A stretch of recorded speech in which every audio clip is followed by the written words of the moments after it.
हर्षित landmark, सपनों का घर जैसा आप चाहते हैं हम बनाते हैं। 1, 2 एवं 3 BHK ready position flats. Call 9827 321 321।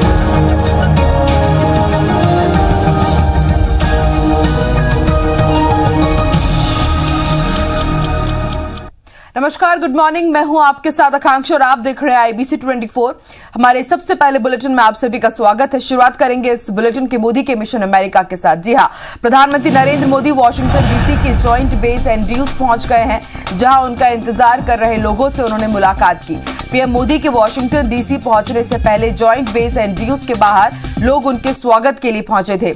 आज वो उपराष्ट्रपति कमला हैरिस से मुलाकात करेंगे। इससे पहले पीएम मोदी बुधवार को राजधानी दिल्ली से एयरफोर्स के विमान से अमेरिका के लिए रवाना हुए। वहीं वो शुक्रवार को अमेरिका में राष्ट्रपति जो बाइडेन से आमने सामने मुलाकात करेंगे। शुक्रवार को ही बाइडेन क्वाड देशों के पहले सम्मेलन की मेजबानी करेंगे। इस सम्मेलन में ऑस्ट्रेलिया के प्रधानमंत्री स्कॉट मॉरिसन और जापान के प्रधानमंत्री भी भाग लेंगे।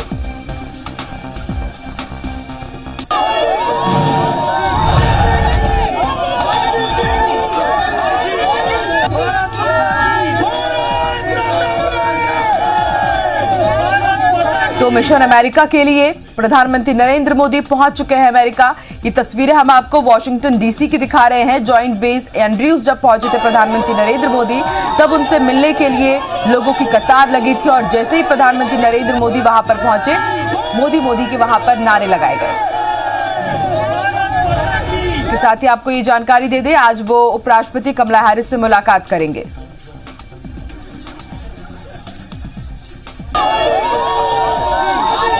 आपको बता दें, कल ही रवाना हुए थे प्रधानमंत्री नरेंद्र मोदी और आज उनकी कमला हैरिस से मुलाकात होगी, जो कि वाइस प्रेसिडेंट हैं अमेरिका के। और उसके बाद कल जो बाइडेन से उनकी मुलाकात होगी। कई अलग अहम मुद्दों पर उनकी चर्चा होगी और इसके साथ ही जो क्वाड सम्मेलन होने वाला है, पहला ये सम्मेलन है, उसमें भी संबोधन होगा, शिरकत होगा प्रधानमंत्री नरेंद्र मोदी का। इसके साथ ही UN में भी भाषण देने वाले हैं प्रधानमंत्री नरेंद्र मोदी और उसके बाद अलग अलग देशों के कई प्रधानमंत्रियों से भी वो मिलेंगे।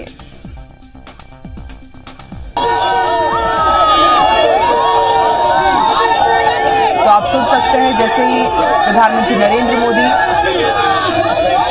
एंड्रयूज पहुंचे, वहां पर उनका जोरदार भव्य स्वागत किया गया। उनकी एक झलक पाने के लिए लोग बेताब नजर आए। मोदी के नारे वहां पर लगाए गए और उनका जोरदार भव्य स्वागत किया गया। तस्वीरें हम आपको दिखा रहे हैं।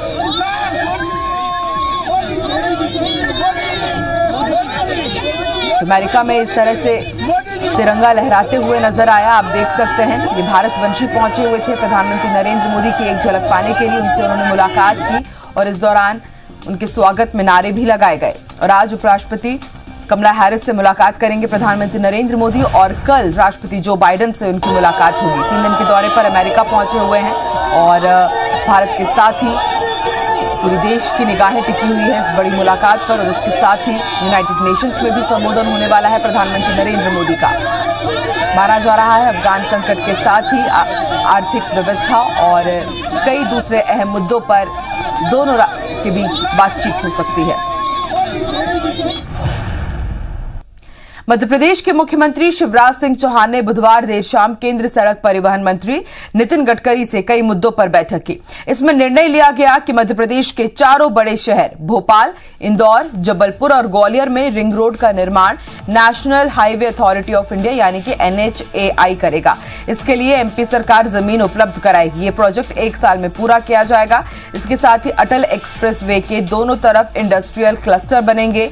इसके साथ ही 900 kilometre Narmada express Bharatmala project में शामिल किया जाएगा। बैठक के बाद शिवराज ने बताया कि अटल एक्सप्रेस वे के दोनों तरफ इंडस्ट्रियल क्लस्टर निर्माण को लेकर चर्चा हुई है। इसके साथ ही भोपाल, जबलपुर, ग्वालियर में रिंग रोड निर्माण पर सहमति बनी है। उन्होंने बताया प्रदेश के इन तीनों शहरों में रिंग रोड का निर्माण इंदौर के सुपर कॉरिडोर की तर्ज पर किया जाएगा, ताकि रिंग रोड के दोनों तरफ औद्योगिक गतिविधियां चालू हो सके।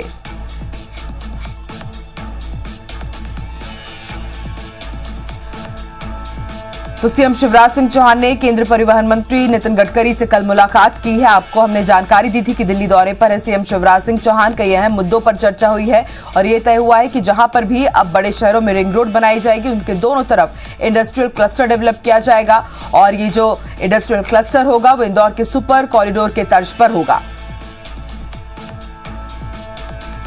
अटल प्रगति पथ पर भी विस्तार से चर्चा होकर कहाँ इंडस्ट्रियल क्लस्टर बन सकते हैं, कहाँ ऐसी चीजें आ सकती हैं व्यवसायिक दूसरी गतिविधियाँ शुरू हो सकती हैं, इनके बारे में भी विचार किया। CRF के रूट और कहाँ बनाए जा सकते हैं, ऐसे रिंग रोड बने जिनके आसपास औद्योगिक गतिविधियाँ और व्यावसायिक गतिविधियाँ चालू कर सकें। वहीं सीएम शिवराज सिंह चौहान ने दिल्ली में बीजेपी अध्यक्ष जेपी नड्डा से भी मुलाकात की। करीब 1 घंटे तक हुई मुलाकात के दौरान सरकार के कामकाज को लेकर चर्चा हुई। इसमें पहले मुख्यमंत्री ने केंद्रीय ऊर्जा मंत्री आरके सिंह से मुलाकात कर बिजली से जुड़े मुद्दों पर चर्चा की।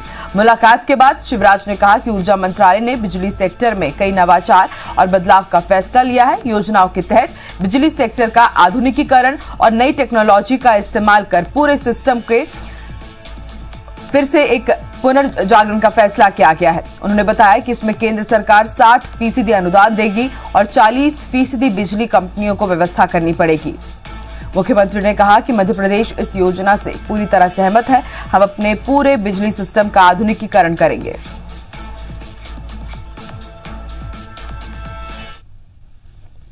प्रधानमंत्री जी ऊर्जा मंत्रालय भारत सरकार ने बिजली के सेक्टर में आमूलचूल परिवर्तन करने का फैसला किया है। मध्य प्रदेश उस योजना से पूरी तरह से सहमत है और हम अपने पूरे बिजली के सिस्टम का आधुनिकीकरण करेंगे। उस संबंध में माननीय मंत्री जी से विस्तार से हमारी चर्चा हुई है।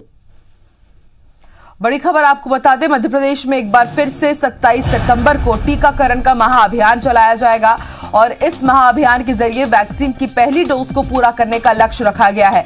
अभियान की तैयारी को लेकर सीएम शिवराज सिंह चौहान संवाद भी करेंगे। दोपहर 2:30 बजे क्राइसिस मैनेजमेंट समितियों के सदस्यों के साथ उनका संवाद होगा। जिला, ब्लॉक, वार्ड और ग्राम स्तरीय क्राइसिस मैनेजमेंट की जो समिति बनाई गई है उनसे सीएम शिवराज सिंह चौहान संवाद करेंगे। तो एक बार फिर से मध्य प्रदेश में वैक्सीनेशन महाअभियान का आगाज होने वाला है और इस बार 27 सितंबर की तारीख तय की गई है। इस बार जो महाअभियान होगा उसमें ये लक्ष्य रखा गया है कि पहली डोज को 100% लोगों को लगाया जा सके और क्राइसिस मैनेजमेंट जो समितियां बनाई गई है उनके सदस्यों से सीएम शिवराज सिंह चौहान संवाद करेंगे दोपहर 2:30 बजे। बड़ी खबर आपको भोपाल से बता दें, किसानों का आज राज्य स्तरीय कार्यक्रम है। जन कल्याण और सुराज अभियान के तहत एक बड़ा आयोजन तय किया गया है। कार्यक्रम में सीएम शिवराज सिंह चौहान भी शामिल होंगे। दोपहर 3 बजे मिंटो हॉल में बीज ग्रामों का वर्चुअल आगाज होगा। किसानों के लिए बीज ग्राम की शुरुआत की जाएगी। तो किसानों के जन कल्याण के लिए सुराज अभियान के तहत एक आयोजन किया गया है। किसानों का ये राज्य स्तरीय कार्यक्रम होगा। मिंटो हॉल में इसका आयोजन किया जाएगा। दोपहर 3 बजे सीएम शिवराज सिंह चौहान भी इसमें शामिल होंगे।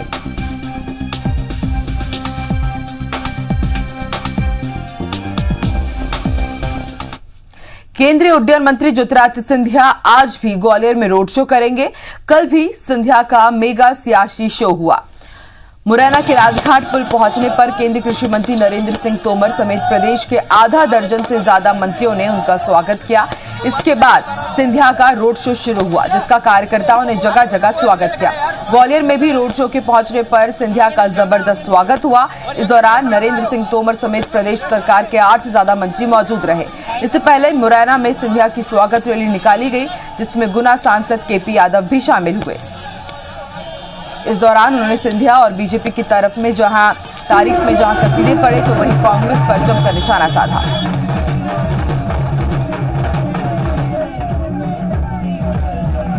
भारतीय जनता पार्टी जिंदाबाद, जिंदाबाद, जिंदाबाद,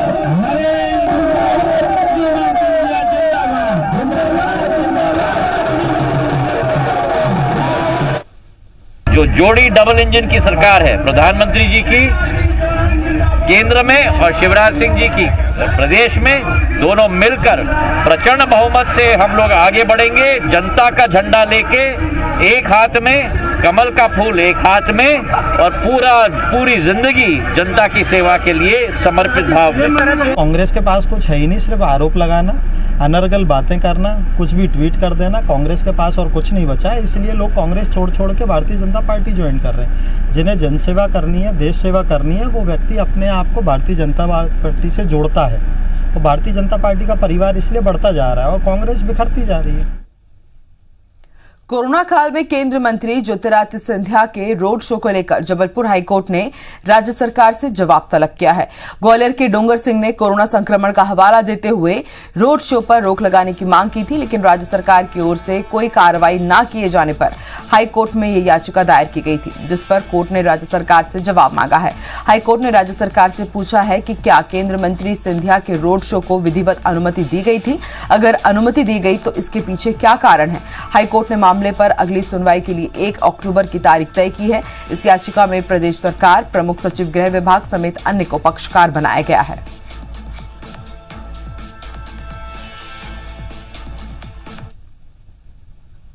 ग्वालियर में रोड शो को बीच में रोककर केंद्रीय मंत्री ज्योतिरादित्य सिंधिया मंसूर शाह बाबा की दरगाह पर भी पहुंचे, जहां बाबा की दरगाह में पहुंचकर उन्होंने पूजा अर्चना की।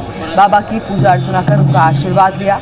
आशीर्वाद के बाद वो फिर से रोड शो के लिए रवाना हो गए। उन्होंने कहा कि इस पूजा अर्चना के दौरान मैंने सभी के लिए दुआ मांगी है।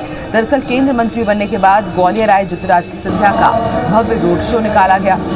शाम 6 बजे जब वो गुरुद्वारा पहुंचे तो चौराहे से सिंधिया रथ से उतरकर कार में सवार होकर देवघर पहुंचे, जहां सिंधिया राजवंश के कुलगुरु मंसूर शाह बाबा ओलिया के दरबार में उन्होंने मन्नत मांगी। सिंधिया परिवार का मुखिया हर साल श्राद्ध पक्ष में सूफी संत मंसूर शाह बाबा के दरबार में आते हैं। यहाँ हिंदू रीति रिवाज के अनुसार उनकी पूजा अर्चना करते हैं।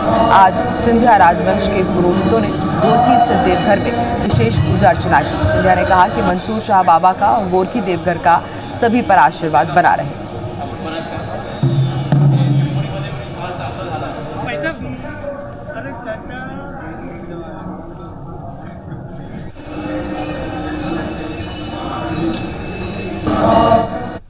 चलिए जान लेते हैं कि आज मध्य प्रदेश में क्या कुछ खास रहने वाला है, बड़ी सियासी हलचल कौन सी रहेंगी, इसके अलावा बड़ी खबरें क्या रहेंगी। विवेक पटैया इस वक्त भोपाल न्यूज रूम से हमारे साथ लाइव जुड़े हैं। विवेक, क्या कुछ खास जानकारी आपके पास? मध्य प्रदेश में आज बड़ी खबरों पर क्या IBC 24 में क्या कुछ चलेगा? मध्य प्रदेश के मुख्यमंत्री शिवराज सिंह चौहान आज क्राइसिस मैनेजमेंट के सदस्यों के साथ चर्चा करने वाले हैं, जिसमें जिला क्राइसिस मैनेजमेंट कमेटियां, ब्लॉक, ग्राम स्तर की और वार्ड स्तर की क्राइसिस मैनेजमेंट कमेटियों के सदस्य शामिल होंगे।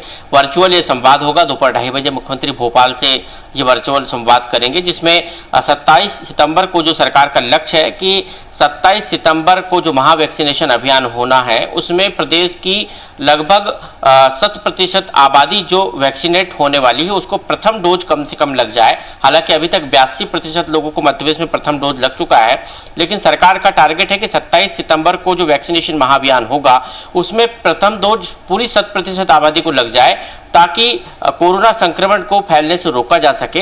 और इसलिए सरकार इसको लेकर काफ़ी गंभीर है और आज मुख्यमंत्री क्राइसिस मैनेजमेंट के साथ चर्चा करेंगे। उनको कहेंगे कि लोगों को प्रेरित करें, लोगों को लेकर पहुंचे वैक्सीनेशन सेंटर पर और कहें कि वो वैक्सीन जरूर लगाएं, क्योंकि वैक्सीन ही इस कोरोना से बचाव का एकमात्र उपाय है। और इसलिए सरकार का फोकस 27 तारीख के वैक्सीनेशन महाअभियान पर है और इसलिए मुख्यमंत्री आज संवाद कर रहे हैं। इसके अलावा एक राज्य स्तरीय कार्यक्रम किसानों का आज मिंटो हॉल में होने वाला है, जिसमें मुख्यमंत्री किसानों को सौगात देंगे। बीज ग्राम सरकार बनाने जा रही है। हर ग्राम में 50 लोगों को उन्नत किस्म के बीज दिए जाएंगे। मध्य प्रदेश के अभी कुछ जिलों में बीज ग्रामों का चयन हुआ है, जिसमें होशंगाबाद है, हरदा है, इसके अलावा उज्जैन है, सीहोर है। ऐसे कई जिले हैं जहां पर बीज ग्रामों का चयन हुआ है। इन बीज ग्रामों में किसानों को उन्नत बीज दिए जाएंगे ताकि वो खेती अच्छे से कर सके। इसके अलावा मुख्यमंत्री आज किसानों से भी संवाद करेंगे। वर्चुअल मिंटो हॉल में दोपहर 3 बजे ये कार्यक्रम होगा। ये काफ़ी महत्वपूर्ण कार्यक्रम है किसानों के लिहाज से ग्राम स्वराज अभियान के तहत। इसके अलावा मैं यदि बात करें तो सिंधिया के रोड शो पर सियासत जारी है।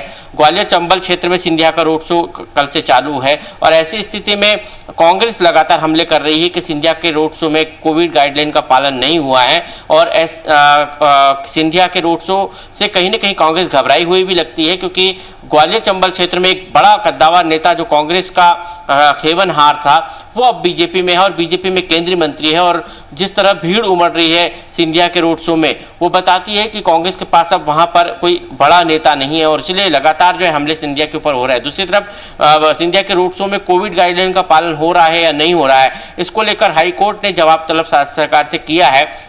कल जो है केंद्रीय मंत्री नरेंद्र सिंह तोमर भी रोड शो में शामिल हुए थे। इससे भी कहीं ना कहीं सियासत तेज हो गई है। बीजेपी में भी चर्चाएं हैं और दूसरी तरफ कांग्रेस में भी ये चर्चाएं हैं कि सिंधिया के रोड शो में नरेंद्र सिंह तोमर को का शामिल होना, ग्वालियर चंबल में दो दिग्गज नेताओं का एक मंच पर आना, क्योंकि ये कहीं ना कहीं बीजेपी की एक बड़ी मजबूती होगी। लगातार जो है इस पर सियासत हो रही। कल से हम लगातार देख रहे हैं कि सिंधिया के रोड शो को लेकर कांग्रेस लगातार हमलावर है। ठीक है विवेक, आप भी इन तमाम खबरों पर नजर बना के रखिएगा। ताजा अपडेट हम आपसे लेते रहेंगे। फिलहाल शुक्रिया पूरी जानकारी के लिए।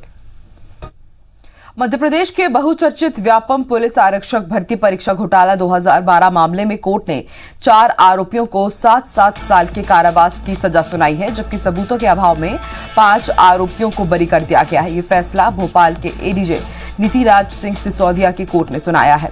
आपको बता दें, सीबीआई कोर्ट में 9 आरोपियों के खिलाफ चालान पेश हुआ था, जिसमें से कोर्ट ने 5 आरोपियों को सबूतों के अभाव में बरी कर दिया है। वहीं 4 आरोपियों को दोषी ठहराया गया है। दोषी बनाए गए आरोपियों में 3 परीक्षार्थी और 1 प्रतिरूपक शामिल है।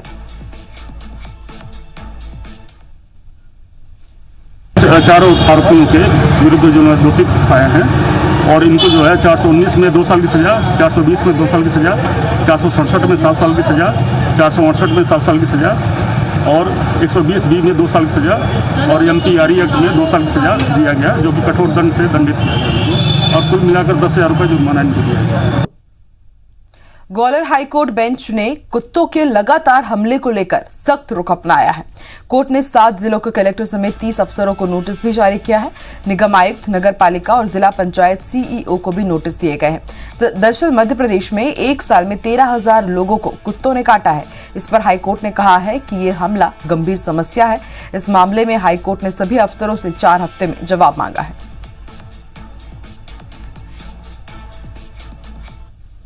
पन्ना में युवती पर एसिड फेंकने के मामले में पुलिस ने 2 आरोपियों को गिरफ्तार कर रोड पर उनका जुलूस निकाला। आपको बता दें कि जिले के पवई थाना क्षेत्र के बराहो गांव में दबंग युवकों ने 20 साल की युवती पर एसिड अटैक किया था, जिससे लड़की की दोनों आंखें जल गई। घटना के बाद एसपी और कलेक्टर परिजन से मिलने पहुंचे। वही घायल लड़की ने बताया कि गाँव के ही सुमेर सिंह और गोल्डी राजा ने पहले बदसलूकी की, फिर बुरी नीयत से छेड़खानी करने लगे। जब विरोध किया तो उसकी आंखों में एसिड डाल दिया गया। घटना के बाद हरकत में आई पुलिस ने 5 घंटे की कड़ी मशक्कत के बाद दोनों आरोपियों को धर दबोचा और उनका जुलूस भी निकाला।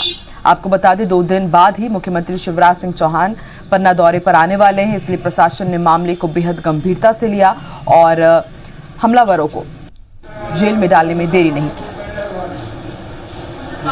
बालिका जिसकी उम्र करीब 20 वर्ष है और उसके साथ में कोई घटना घटी है। थाना प्रभारी पवई के द्वारा तत्काल मामले की जांच की गई और जांच के उपरांत घटना को पाते हुए उसके ऊपर अपराध पंजीबद्ध किया गया है। 3 टीमें गठित की गई है और आरोपी के खिलाफ जो है वैधानिक कार्रवाई सख्त से सख्त की जाएगी। कोरबा के बालको थाना में रहने वाली एक महिला ने अपने 3 साल के बेटे को सिर्फ इसलिए जमीन पर पटक दिया क्योंकि वो बार बार दूध पीने की जिद कर रहा था। जमीन पर पटकने से मासूम की मौके पर ही मौत हो गई। घटना के बाद घर वालों ने बच्चे को जमीन पर पड़ा देखा तो उठाकर अस्पताल ले गए, जहां डॉक्टरों ने बच्चे को मृत घोषित कर दिया। घटना के वक्त घर में सास ससुर दोनों मौजूद थे। महिला के परिजनों का कहना है कि महिला मानसिक रूप से बीमार है, उसका इलाज चल रहा है। मासूम बच्चे की मौत की खबर से इलाके में मातम का माहौल है। वहीं मानसिक रूप से पीड़ित महिला को पुलिस ने कस्टडी में ले लिया है और आगे की जाँच की जा रही है।